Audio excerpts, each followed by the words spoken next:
All right, so it is time to get started. So thank you everyone for joining.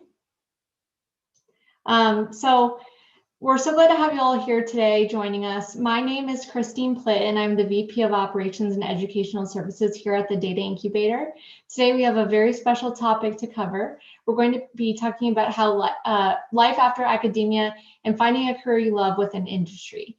And so making the transition from being an academic to a data scientist is one of the primary concerns that we hear from our students. So we have a lot of people who are grappling with the decision to join our program and make the leap. And so making this big leap into the unknown is a very scary proposition for most people, which is why we have invited two of our TDI alumni to participate in our talk today. They have both been able to successfully make the jump into industry and have lived to tell about it. So they've been in your shoes, standing exactly where you are today, and we hope that hearing your stories will help put your mind at ease. So without, oops. Hold on, my slides are jumping ahead of me. So without further ado, I would like to introduce you to our TDI graduates, Hetchen Ren and Tobias Barsh. Hetchen attended our fall 2019 cohort in Washington, DC, and was hired by our hiring partner, Affinity. So Hetchen, would you like to introduce yourself? Certainly, yeah. Hi, everyone. My pleasure to be here. My name is Hetchen. I did a 7-year PhD in experimental physics, low temperature condensed matter physics in particular, at Harvard, and graduated in 2018. So after that, I moved to Caltech, which is SoCal, to do a postdoc, during which I was searching through my, I was leaning towards joining academia at the time, so I was looking for research projects, but it was not super successful. So I turned into industry friends and talked to them and decided I wanted to pursue a data science career.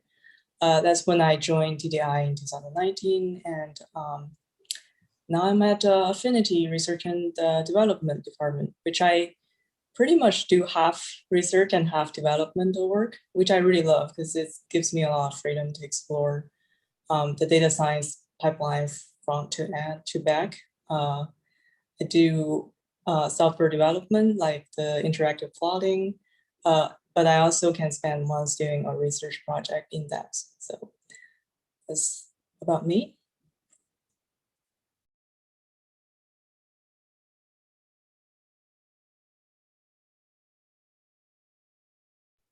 Christine? Tobias, would you like to introduce yourself to the group? Yeah, sure. Hi, everyone. I'm excited to be here.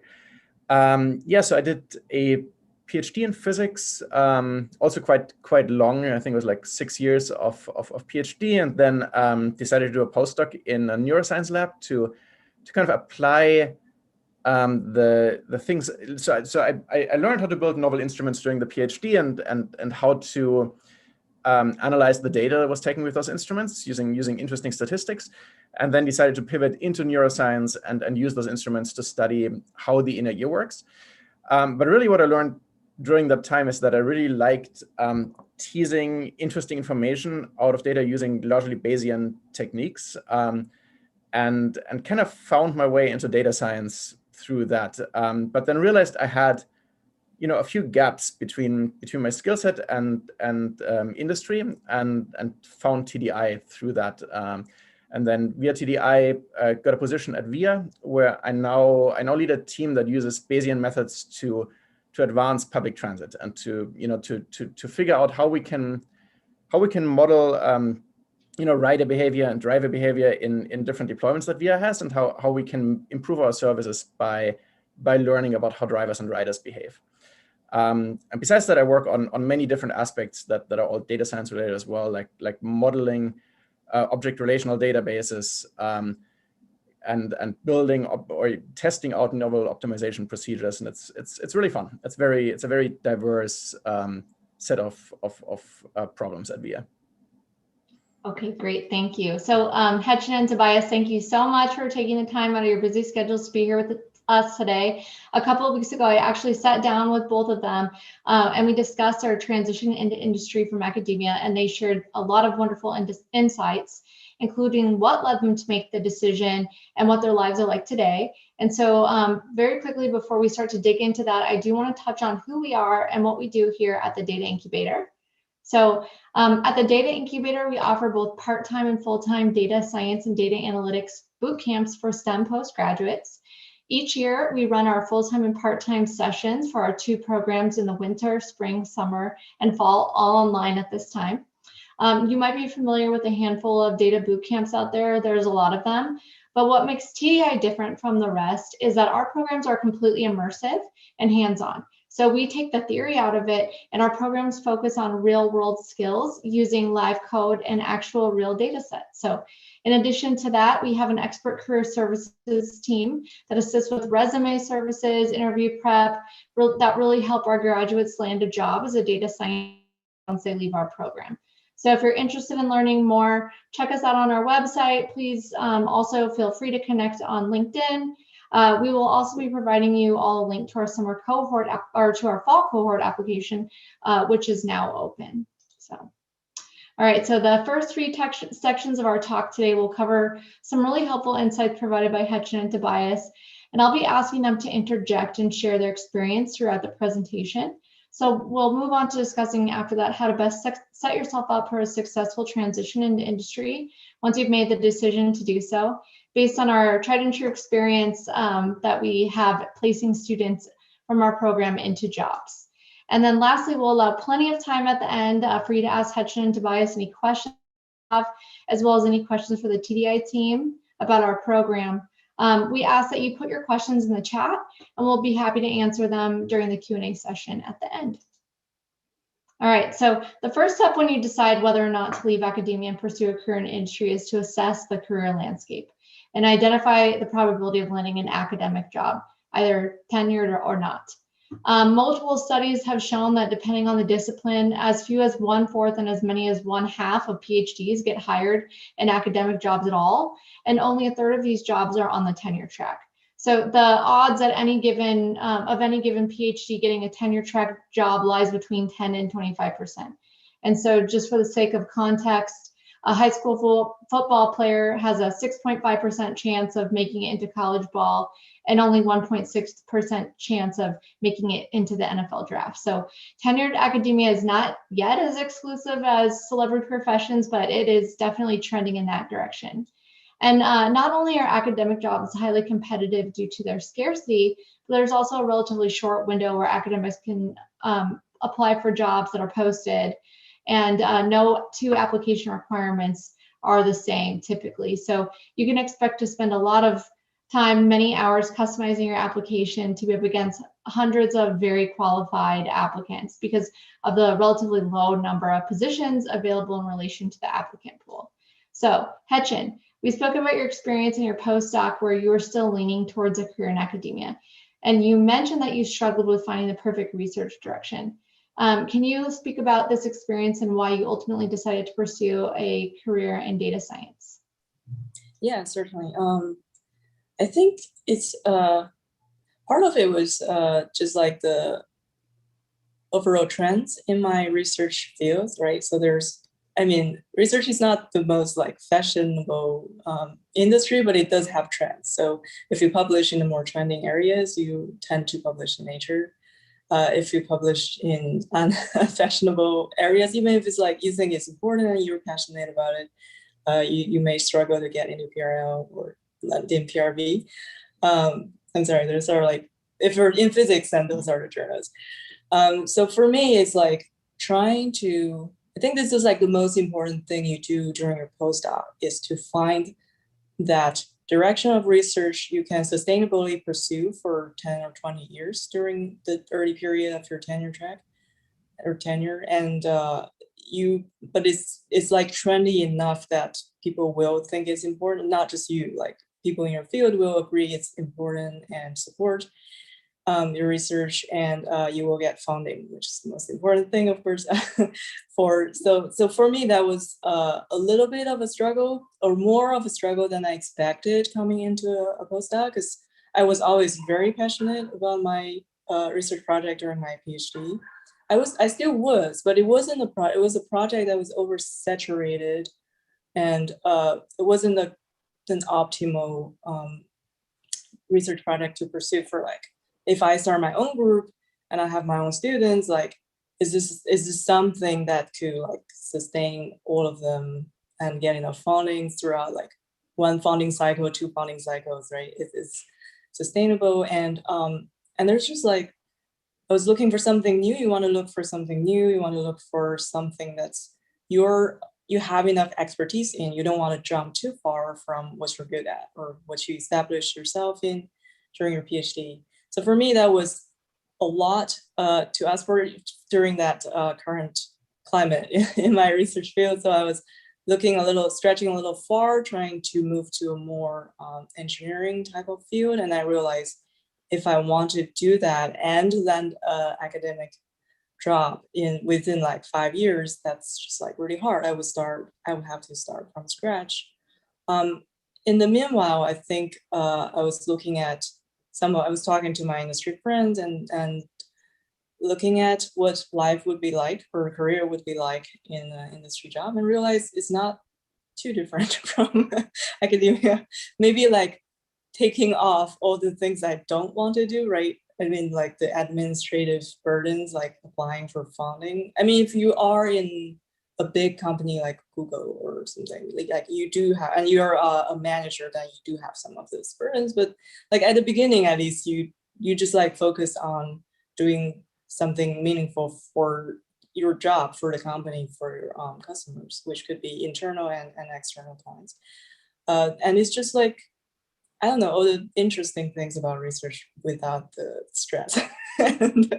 and like, I think it's also important to look for, it's similar to academic job, is like you looking for an interesting topic that you can work on for a long time and without feeling this is not important to you or not important to other people, right? It's striking a balance between value and passion. So yeah, that was a slow, not too slow, like over a year talking to people and looking at just evaluating academic jobs just like jobs without the halo that we grow into after many years doing it, right? So is some halo that we put around an academic job, but like when you're choosing your career, your life's choice, it's good to just look at it as a job. So yeah, that was kind of a balancing and personal decision in the end. Yeah, thank you. And you Christine? touched on a couple of things there as far as the value system that we'll talk about here in a bit. But Tobias, can you share a little bit about how your experience looking for a faculty role? For example, when we spoke, you talked about the soft money positions you were coming across. Yeah, absolutely. Yeah, I think what has happened in academia is that, you know, since there is such a surplus of really qualified postdocs, that especially the closer you get to biology, and with neuroscience I was quite close to that, you start finding largely faculty positions that you know, give you a salary essentially of $0 and then tell you, yeah, but you can pay your own salary out of the grants that you get, which those positions are called soft money positions. And I was not excited about that prospect.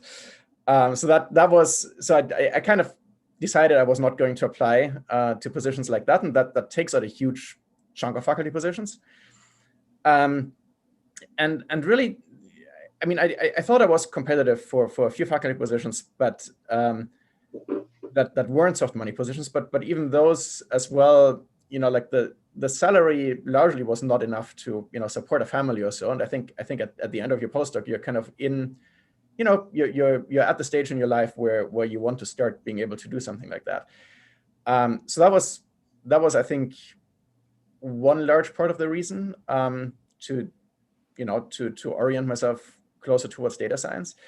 And the other is that, you know, like much like we just heard, when you talk to people who are in industry, they will probably all, at least the data scientists, will probably all reassure you that it's not so different in terms of the intellectual freedom you have, and in terms of like how interesting the projects are that you get to pursue. And I'm quite happy that it actually turned out that way. So what I'm working on right now is as interesting as anything that I've done before, and I'm pretty thankful for that. Yeah, so I think, yeah, like hearing from other data scientists certainly helped, and you know, the job prospects out of academia were not great. Perfect, thank you. Yeah, no soft money positions in the industry, hopefully.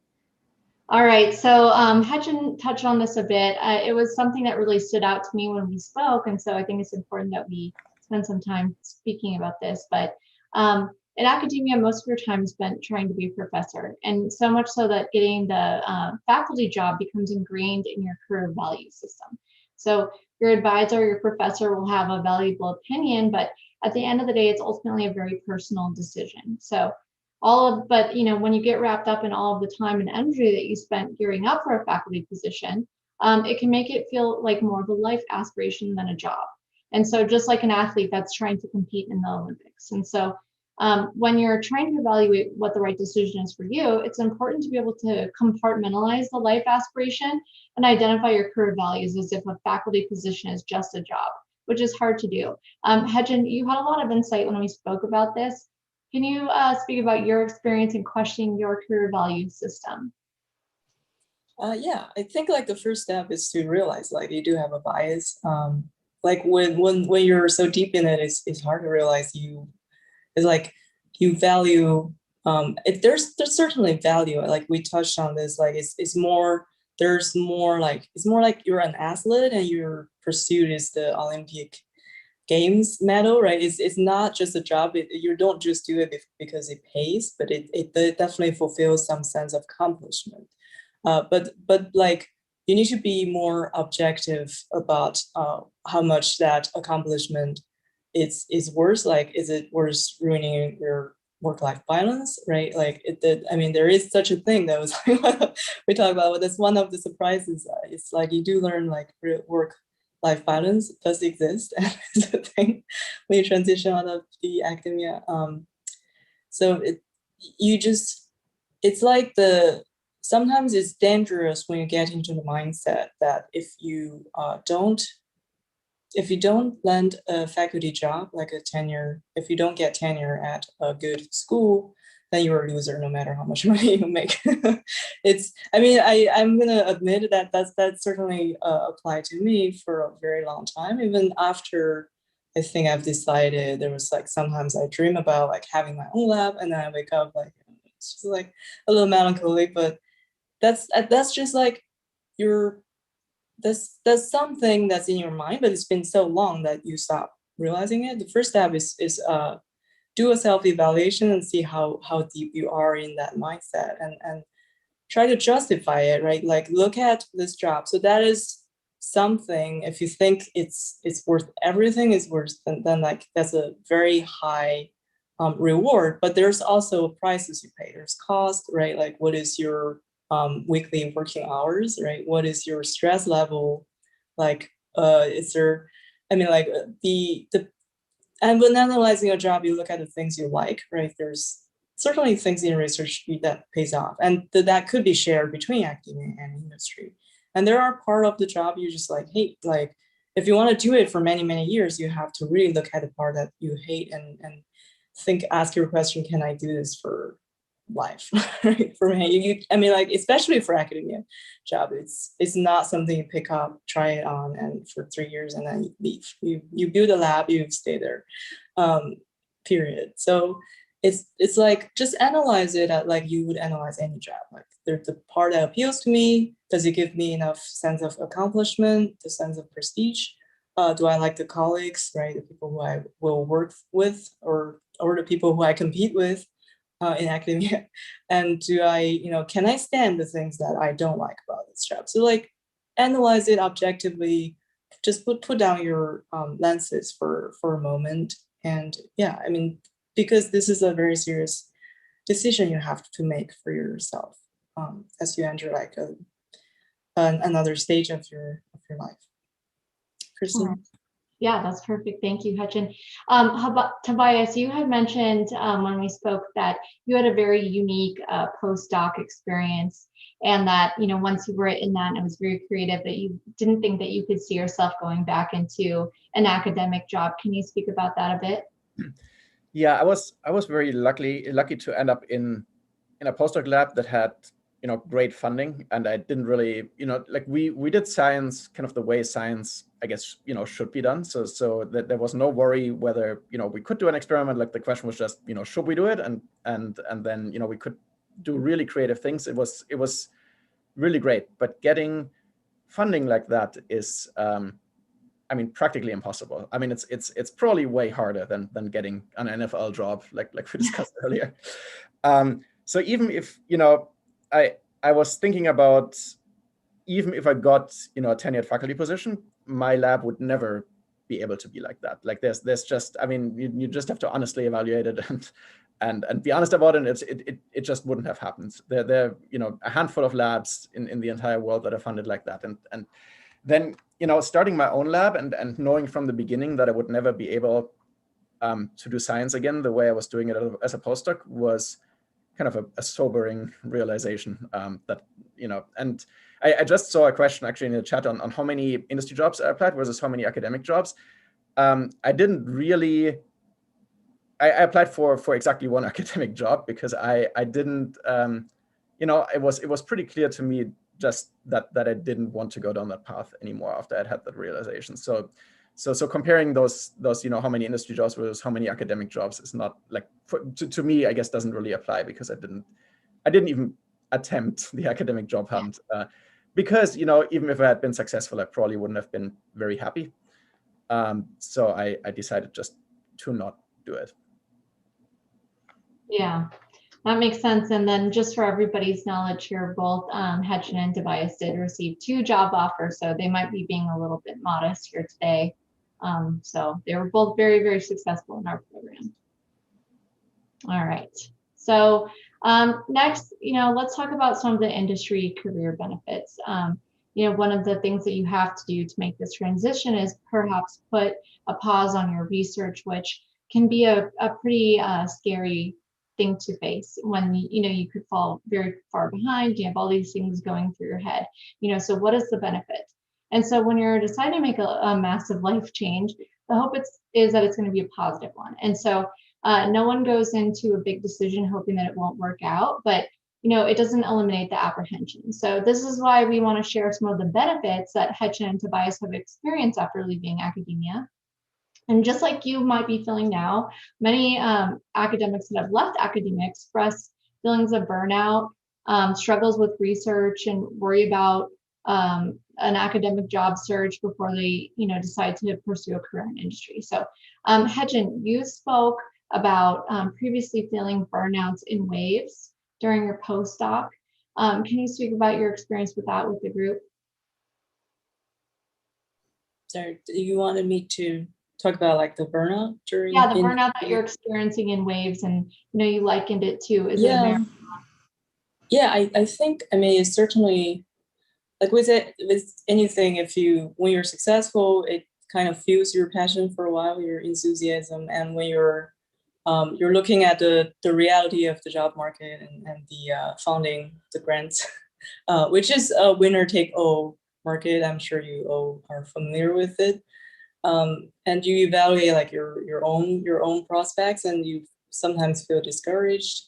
I think like the thing in academia is like, it's very easy to get, since you're doing it, so there's pre-selection bias already. If you're doing an academic, you're doing PhD, you're in a postdoc, you're in your second postdoc, that by definition, you are passionate about your research.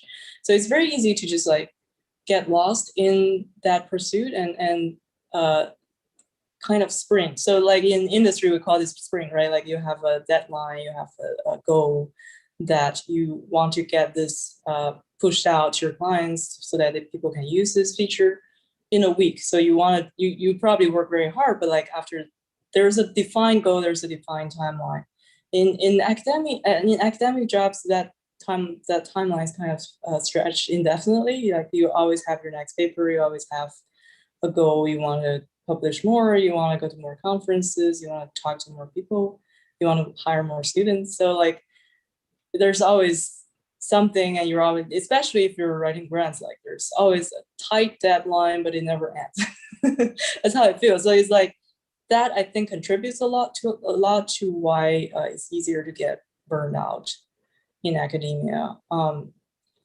I was experiencing some of that through my PhDs.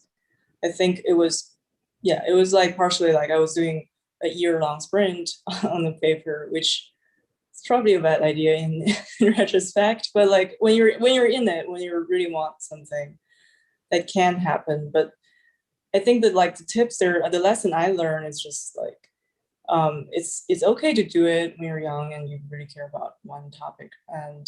But like when you choose a career, it is something you need to consider as a marathon, right? You do it for many years, and is this like sustainable, right? The state can happen, and sometimes it's healthy, but like, can you sprint forever? Can you? Is it, if you can, but is it like, is this something you want to do? Is it does it make you happy? Right. Yeah, I think those are great questions to ask. Okay, so let's talk about some of the benefits that we've heard from our alumni that have transitioned into industry jobs. So one of the things that we've heard very frequently is that there's the ability to solve problems creatively, either using computation where in academia, maybe it's more theory-based.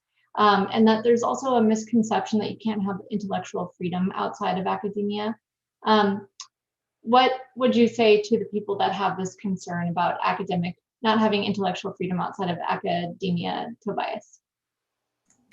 Yeah, I think I started to touch on that a little bit before, because to me that was like maybe the biggest barrier to actually going down the path of transitioning into industry, because I think what really happens is that as in academia, you kind of live in this echo chamber, right? So you talk to largely other postdocs and other PhD students, you talk to your advisors, and there's this, and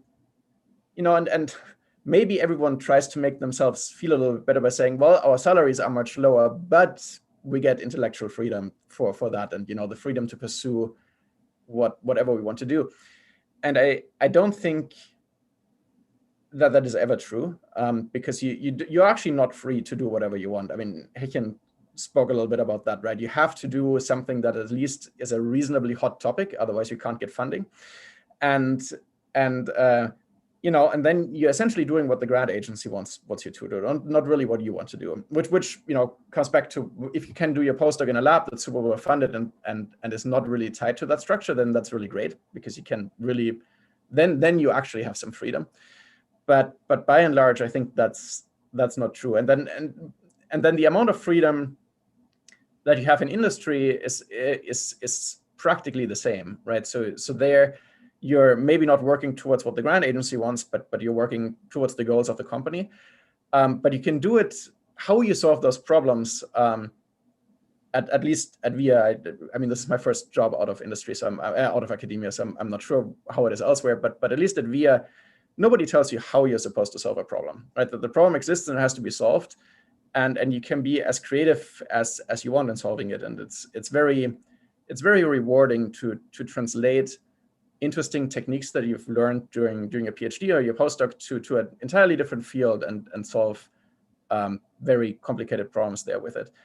And of course, those solutions then are supposed to make the product better, or or help increase revenue, or help explain different aspects of the business. But that's not so different from trying to measure something better than anyone has done before, right? So it's very, I think all this translates really well, at least as far as I've seen so far, and there's as much creativity and as much curiosity really around me now as there was in academia. Perfect, thank you.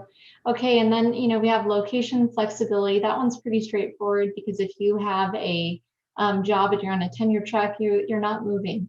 And so especially if you have a significant other in the mix, that can be really tricky. And then obviously with data science and jobs in industry, there's a lot of flexibility especially in this post-pandemic world that we live in today, where more and more employers are allowing remote work. Also, increased job prospects. So we talked about how the scarcity of academic jobs.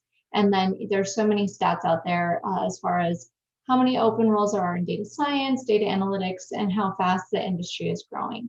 One that I think that I want to spend a little time on with our panel is the ability to teach and mentor. So that's something that people have concerns about. I've often heard some of our prospective students saying that that's really important to them, and they're afraid that they're going to let that go in the private sector. But what's actually the truth is that there are ways that you can get the same effect of teaching. And so this is something that I talked about with Hetchen and Tobias, and Tobias actually mentioned that he runs a journal club at VIA, and I love that idea so much that we're actually going to start one at TDI. But Tobias, can you talk about how you're able to get that same teaching effect through, these journal clubs and the academic club approach you have?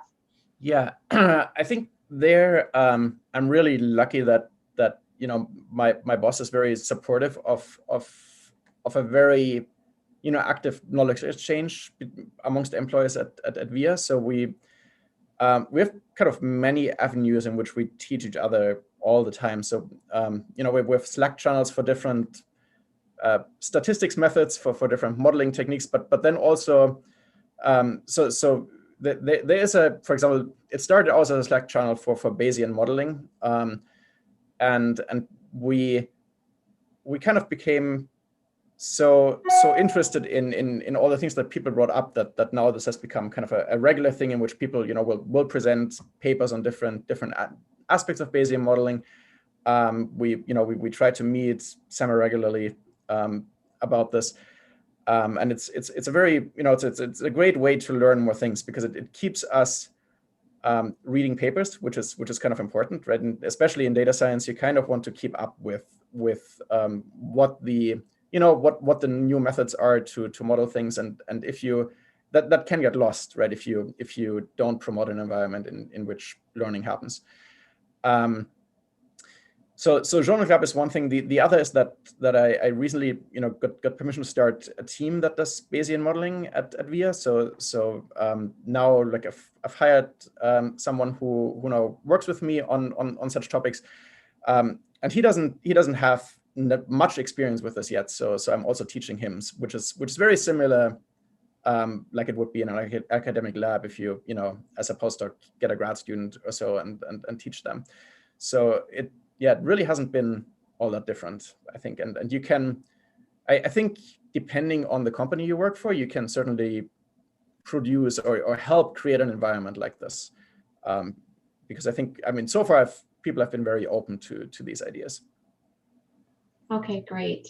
And then another thing that has come up too as a benefit is team focus on collaboration. And so what I've heard is that, in academia, and you're doing your research, that you need to figure out answers to your questions on your own or through a book. And so Hetchen, you talked about this. You said, if you don't know, just ask.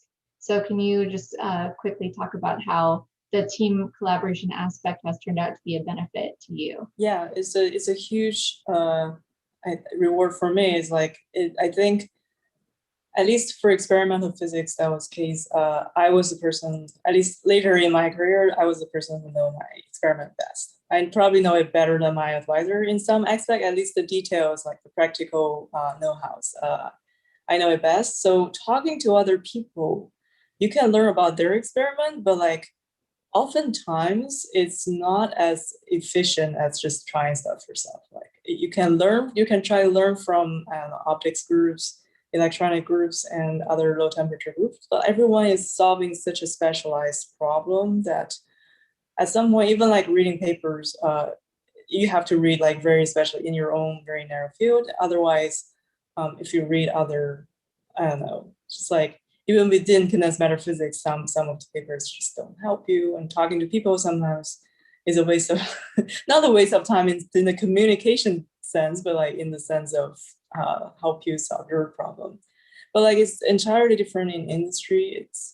everyone, even across different companies, I think this is why journal clubs like such like, Bayesian masses can exist. Like everyone's using Bayesian masses and everyone's trying to solve very similar problems, right? Just like maybe a little different, and you can tailor it towards your own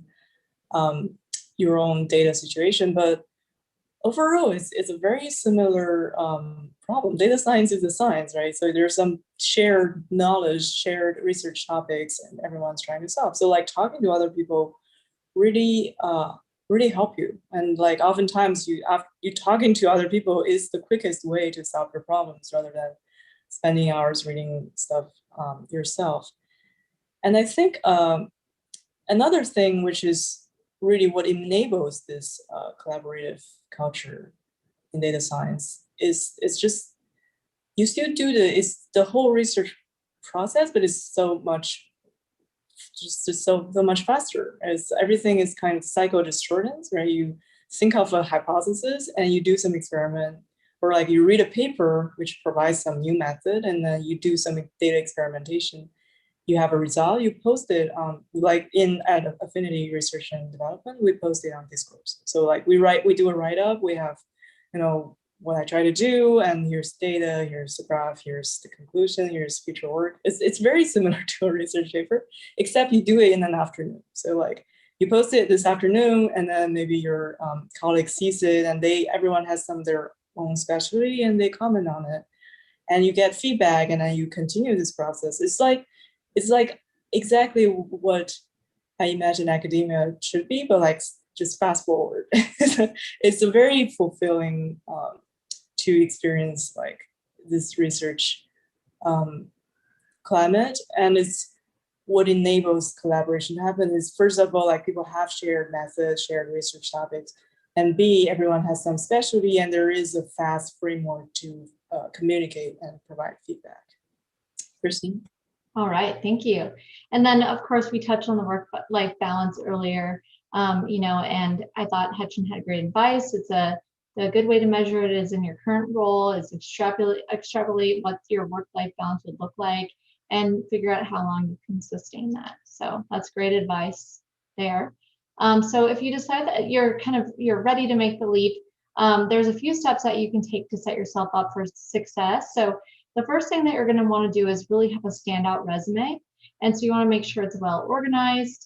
From our hiring partners' feedback that we have, you want to start out with your technical experience first. And you don't need to go into extreme detail, just make sure it's clear and concise. And then you want to make sure that you can highlight your experience effectively. And so this is easier said than done when all of your experience is in academia. But what you can do is try to find a way to explain it to people who are outside of academia and make sure that it's clear and easy to understand what you are doing and the why behind it. So often you'll find that the first person reviewing your resume at a company is non-technical. And so you want to make sure that your expertise is conveyed to either a technical person or a non-technical person. And then as far as CVs, a resume is much more condensed. And so a CV is great for academia and defending your dissertation, but when you're looking for a job outside of academia, it's far too detailed. And so I suggest looking at sample resumes that we have a link here on our page, or hiring a outside resume service that has experience working on technical resumes. After your technical experience, you want to list your work experience if you have any. And if you don't, that's okay, because you can weave in some examples of how you applied your technical skill throughout your work experience in academia where that's applicable. And then you want to include your academic experience, but you want to stick to the most relevant parts of it. So coursework, teaching experience, and your dissertation title. And stay away from anything that's too highly specific, like your GPA or names of your advisors. And so again, if you take the time to customize your resume for each job, you can really set yourself apart and stand out. One of the big important things is to really be able to demonstrate business understanding. And so not a lot of people who can write amazing code, but they don't know what to do with it and why it matters. And so more often than not, what we find is that people have actually already worked on projects in their academic career that are relevant to solving business problems. However, we see that what's lacking in most cases is context. And so we want to make sure that you make it easy for the hiring partner to connect the dots. And so if you receive a scholarship, you can expand on that. And if you're really stumped and unable to see how your experience could apply in a business setting, you want to tap into your network. And it should be really easy for a business person to spot the connections. And you want to put all of your efforts to upskill into your resume to show the depth and breadth of your experience. When I was speaking to Hetchin and Tobias shared a really great tip that I think would be helpful, and that was that he actually started a blog on the side when he was toying with the idea of going into industry, which kind of set him up with a portfolio. So can you speak to that, Tobias? Yeah, I think it's very important to set your application apart from other applicants to the same job. And one way you can do this that's very effective is to have a data science focused blog kind of like at the top of your resume. And the same with your GitHub account. Because what happens is, like after the moment like a technical oriented person sees it, for example me, I will go and actually look at that, and then I will see your code, I will see what kind of projects you've worked on, and it helps you in a couple of different ways to write a blog. And it shouldn't be about your academic problems, but find something else that interests you and start translating your skills from academia to solving other interesting problems. What that will do is it will show like a future employer that you've thought about this, right? That you've thought about how you can use the skills that you have to apply them very broadly to anything that might come your way. And it also helps you figure out whether there's actually something you want to be doing, right? It's maybe not entirely clear to everyone who's on this call that they want to be a data scientist. So it's a great idea to just find something that interests you, and start trying to solve problems that are related to it. For me, it was I was frustrated by the performance of the New York City subway. And I found out that actually the MTA who runs the subway in New York has like a live feed of train positions. So I started data mining the live feed of train positions, and I tried to model the subway system, try to predict where congestion would happen. It was very interesting, and I learned how to translate what I knew from physics into problems like that. And then it also gives you something to talk about right during job interviews. You have way more relatable and maybe interesting projects to talk about with a potential employer than just your academic problems. Yeah. All right, thank you. That's great advice. And it sounds like you solve traffic, so that's fabulous. So, if you want to get started, a great way to do this is to get a certification. Credentials are really big. Companies are always looking for what you've done to improve your hands-on experience. And then, of course, find the right program for you, whether it be our program or another one. There's so many out there that, you just want to find what makes the most sense for yourself. And then, also you want to invest the time doing research and see what other skills that you can pick up through a program that you choose. For example, does the program offer career services? Is there any interview coaching? And so there's just a lot of different benefits that can help propel you.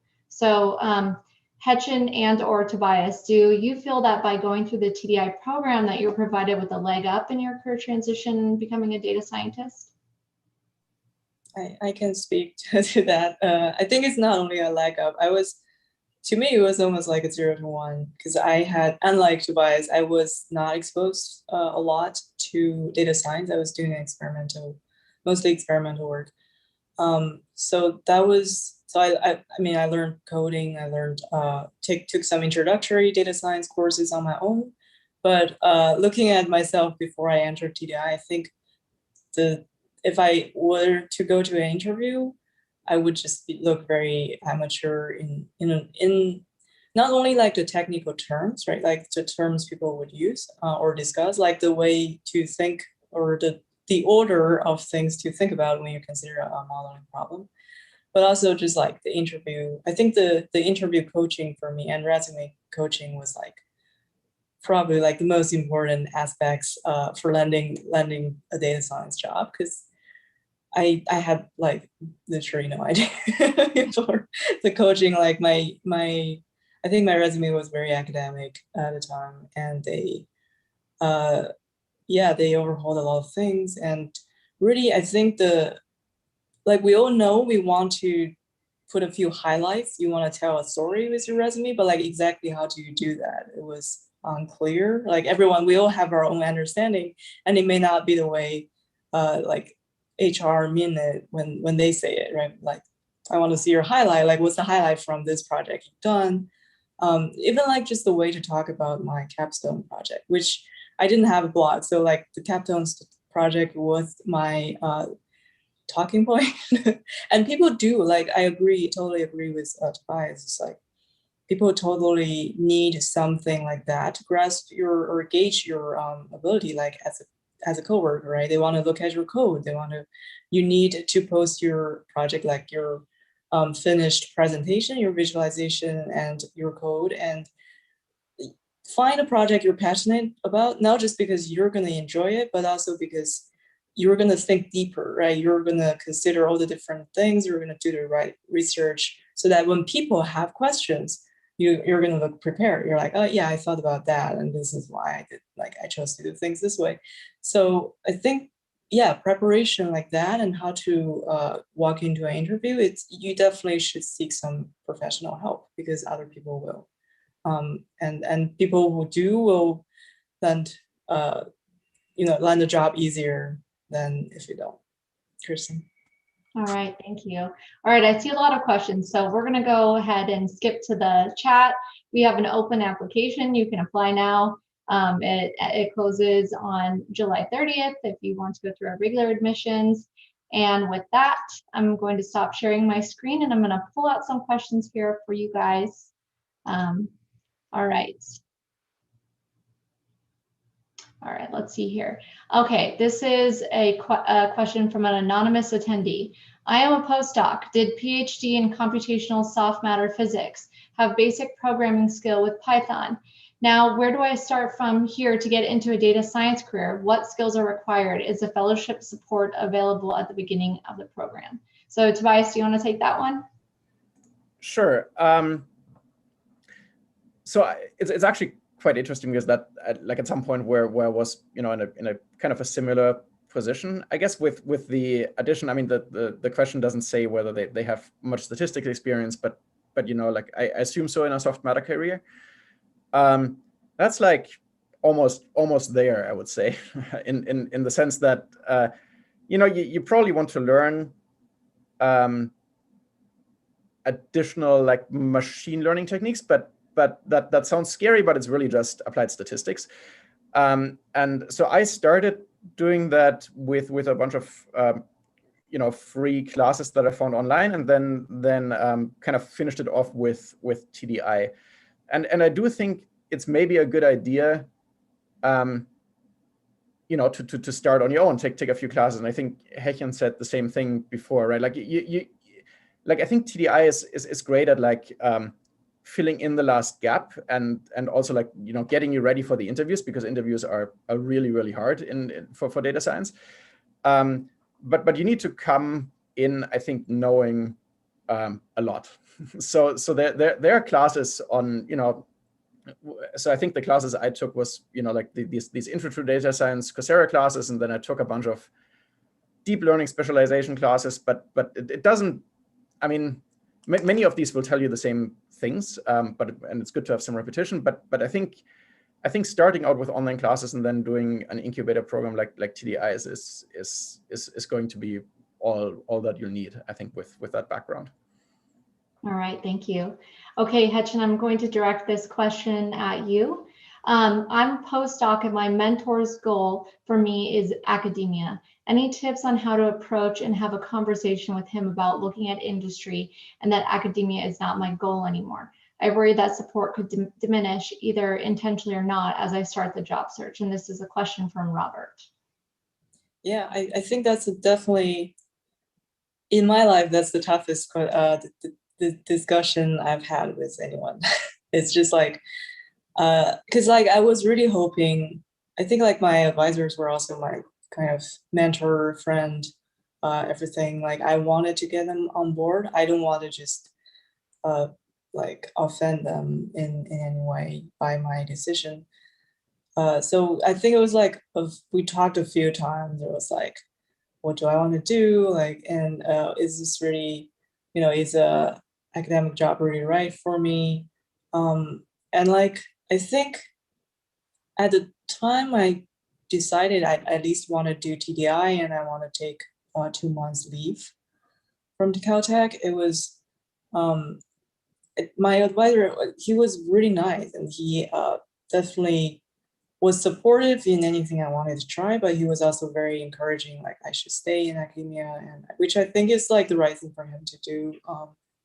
But I would just like be really honest and talk about like this is like a very personal decision. It doesn't necessarily translate into what you think of your advisor, what you think of your the research you've done. Like I am very proud of the research I've done, but that doesn't really direct me towards either job or academia. It's more like, where do I go from here? Like if I were to pursue an academic job next year, if I'm on the job market next year, where can I land and what is going to be like my grants situation? Like things like it's about the future. It's not about the past, and it's very personal. It's about what you want in life.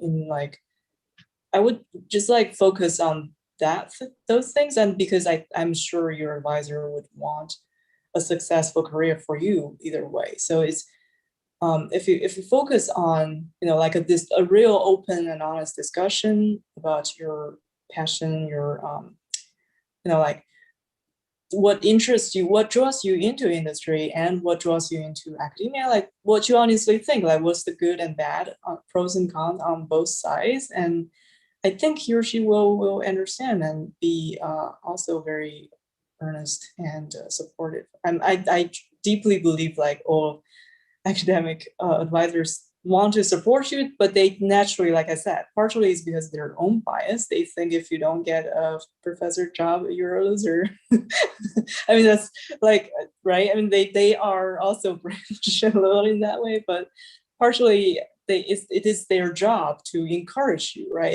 If they may think you're burnt out, that's why you want to leave. Or I mean, so understand where they come from and then be honest where you're going toward and just have an earnest discussion. I think that's probably the best place to start. All right, thank you, Hedgen. Great advice. Okay, Tobias, I'm going to give you this question from Hassan. I just finished my second PhD in the field of mechanical engineering. Wow, two PhDs, that's great. I did self-study to get familiar with data science concept through MOOCs. I have a background in computational stuff and coding. However, I did not do any project related to data science. Since I don't have any projects done in this field, I don't get any interviews from companies. What is your suggestion? I mean, I think it's the same suggestion as this blog idea. You do have to show that you can translate all your skills to solving data science-y problems. And so I think it's very important that you find a problem you're passionate about and then work on it and put it somewhere where people can see it like immediately, right? So put it in a blog, put all your code on GitHub, make sure the code is, at a glance, well written and well documented, because people will actually look at it before they invite you to interview. Yeah, and then put that on top of your resume. Generally, you're like these. I think these data science positions are very competitive, so we get many applications, and so it helps to be like another way to do it is through a program like TDIs, because like when we interview, we know, for example, that the TDIs candidates are pre-vetted, right? So you're coming from a pre-screened pool of applicants, and an incubator like this can make the introduction to companies, which I mean, for me worked really well. I think for Heichen also worked really well. So it's, yeah, I think it can be very difficult to get interviews. Another way in is is to build relationships, right? And know someone at a company, or get introduced through friends to someone at a company, and help you get an interview that way. Yeah. Yep. So you know sometimes, right? All right, so this is a question that could go to either one of you. So whoever wants to jump in, it's from Tunde. Considering you can get fired from your job at any time, I see a PhD as some form of leverage just in case such happens. I want to be that data scientist with a PhD. Would you recommend I start in industry, get my boss to let me go for the PhD and combine it with work, or get the PhD, then get into industry? So whoever wants to jump in there. I can share my thoughts. First of all, I think job security is definitely something that shouldn't come just from PhD. It should come from your skills. Like if you get fired, you have enough skills that is valuable to the industry, so you can find another job easily. That's like, for me at least, that's where I feel job security means to me. It's not that like they promise you not to fire you for 1,000 years or because you have a PhD. That doesn't guarantee you anything. In terms of if you really think PhD is where you want to be, because I would hope like there's some appeal to become a professor. If you like know 100% you don't want to be a professor, I wouldn't suggest doing a PhD just to promote job security. But if a PhD is something you definitely want to pursue, and I've seen people doing both at the same time, but it's usually near the end of their PhD. Like they have some projects, they've taken all the courses, they've done some independent research, they're finishing their dissertation, or maybe they have a PhD project that collaborates with a company that maybe they actually use data from the company. Then yeah, in that case, you can be doing your PhD program and working for a company at the same time. I don't see why not. But it's not like I don't know how common it is. It may not be super easy to realize, but if you can maneuver that, I don't see why not. Interesting. Anything to add, Tobias? Yeah, I want to add to this that I think, so I agree with everything Hechin said, but I want to add that maybe it's a good idea to do a PhD because of the data science skills you can learn, the statistics skills you can learn, right? So that's something I think that I'm not sure any other program can teach you. I mean, at least from my own personal experience, I'm not sure I would be able to do the things I'm doing now without having gone through that, because it's very difficult to find the bandwidth to learn a cool but maybe somewhat esoteric technique on the side while you're doing other things.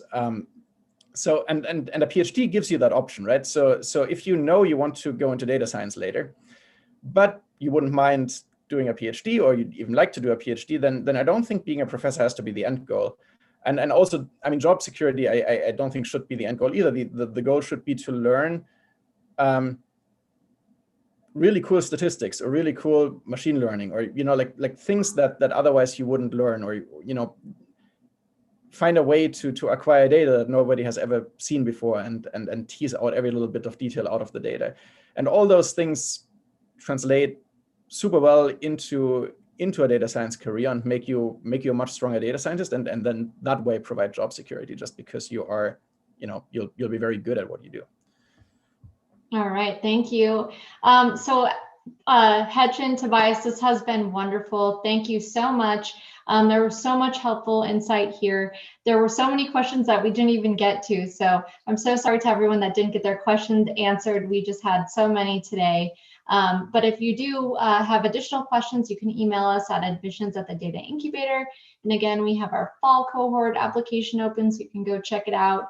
But I want to thank everybody for your time and for coming today. So thank you. Yeah, thank you, Christine. And thank you everyone for coming. Yeah, thank you. All right. Best of luck. Yes, good luck.